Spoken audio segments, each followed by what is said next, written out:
Hello Breakfast Club, Sister Danger here, Tuesday at the Breakfast Club, and tonight I'm going to be responding to Got That Funk's video about world hunger.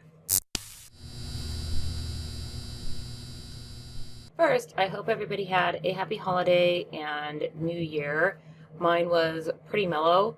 Second, Goth, I'm going to chop up your video a little bit so I can just take the certain parts to respond to directly. So let's go ahead and roll the first part here. You know, there's enough food in the world to feed every human being, and there's enough medicine in the world to make sure everybody has the medical care that they need. There's enough resources in the world to give everybody a reasonable standard of living. If those things were more widely distributed and shared and not coveted by those who already have more than enough. The implication that people are starving because they are being purposefully denied food or medicine or other resources seems to be kind of starting at the wrong end of the production line. If we look at the other places in the world, third world countries, if we look at these places compared to one another, we see a lot of other significant differences. For example, they don't necessarily have any valuable natural resources that they can export. They don't have enough arable land to feed the amount of people that live there in the first place. They are war-torn in those countries, and their governments are actually what are preventing people there from getting food because they either take it from the people or monitor it or use it as leverage over them.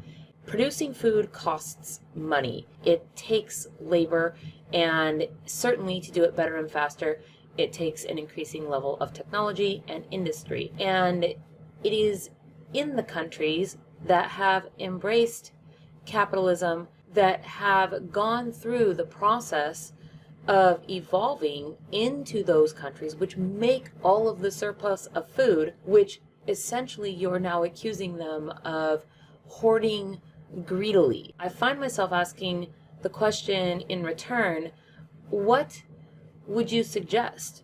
Would you suggest that those places that overproduce be required to give up the product of their labor, that for some reason if there is a surplus, they no longer own the surplus anymore and it be taken away from them? And if that's the suggestion, how would you suggest managing something like that? How do you determine what is surplus? How do you determine how much you can just go and take away from somebody because it's been determined as overage? For the places that it's being given to, what about these people's output? What are they contributing back in some kind of a way to make this a fair exchange? Or are they just living wherever it is that they live and then gaining food and medicine, etc., off of the forced welfare of people that have overproduced? If a person does work and another person comes and takes the products and result of that labor and does not compensate the person who did the initial work, don't we call that theft?